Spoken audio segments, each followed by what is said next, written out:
Welcome back to part 6 of our Element Optics HYPR-7 video series. We've been running through everything you need to know about this insanely awesome little rifle scope. In this one we'll be discussing reticles. And yes, that's a plural because this scope actually allows you to choose from a database of reticles and even draw your own. When you connect to the HYPR-7 using the Element Ballistics app, you'll see your reticle options displayed and you'll be able to switch between them very easily to see how they look. Running through these from left to right, option 1 is a hash type reticle. This is very much in the mold of our popular HYPR reticles with a floating center dot and hashes to indicate MRAD or MOA subtensions. The scope automatically selects between MRAD and MOA subtensions based on your unit preferences, so make sure that you choose the units that you want beforehand. The idea with this reticle, of course, is that if you want to hold using the reticle instead of relying on the ballistics calculator within the scope, you can do so. The hold points are there. Option 2 is a traditional mil-dot reticle. It's a little more old school than the hash reticles, but it's a tried and tested design. Option 3 is a simple crosshair, and in my personal opinion, this is one of the most pleasant reticles to use on the HYPR-7 because the reality is you don't need to think in mil or MOA or clicks. The whole concept of the HYPR-7 is that the scope should do all those processes for you and tell you where to aim. Whether you're using a flashing dot to indicate your predicted point of impact or whether you've set the scope to shift the entire reticle, the crosshair is going to give you clarity without cluttering up the display. Now options 1 to 3 are pretty standard, pretty straightforward, but the next one is something that solves the problem that's at the core of every single BDC reticle ever created. This is our live BDC reticle. BDC stands for ballistic drop compensation, and it's a concept that's been around for ages. In short, the idea of a BDC reticle is that it gives you hold points calibrated for the trajectory of your bullet, telling you where your predicted point of impact and wind hold will be at specific distances, let's say 200, 300, and 400 yards. This can work really well if you're using the exact cartridge and bullet that the reticle was designed around, and if you have a second focal plane scope that you can use to true the reticle to your cartridge by zooming in and out. Now these definitely serve a purpose, particularly for sort of more traditional hunting scopes where tiny group sizes at long range is not the aim of the game. You want something simple that you can pick up and take a quick shot. We've got experience with this. We've done the Helix HD with the Raptor 1 BDC reticle. It does work, but it does have its drawbacks too. The weakness of most BDC reticles is that they are etched in place. They cannot be changed on the fly, and turning your magnification dial up and down is not an exact science either. You've got so many factors to deal with. You could be shooting uphill or downhill, then your BDC reticle becomes useless. You could be shooting in an area where the weather is totally different, let's say at very high altitude up on a mountain, then your BDC reticle once again is not going to be very helpful. You could be shooting with a different bullet at a different speed, then it's not going to help.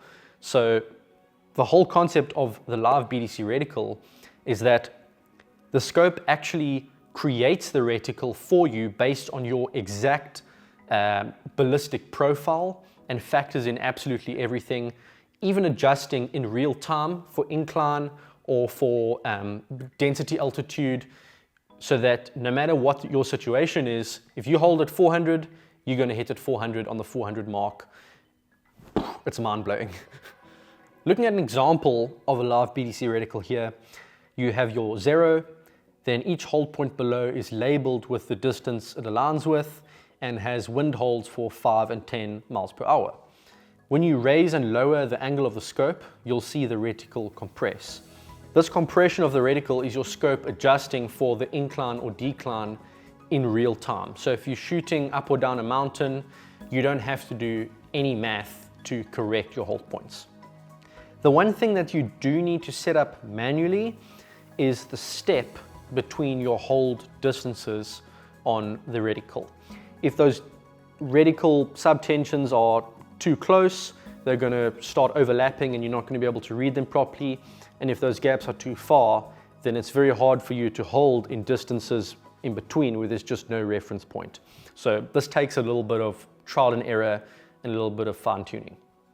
To set this up, you're going to go into the Rifle Parameters tab on the Element Ballistics app under the profile you want, and you're going to enter a number under BDC Reticle step. So for example, in this profile, if I'm zeroed at 100 yards and I select 100 yards for my reticle step, it will create hashes at 200, 300, 400, etc. with a smaller hash in between showing 50-yard steps.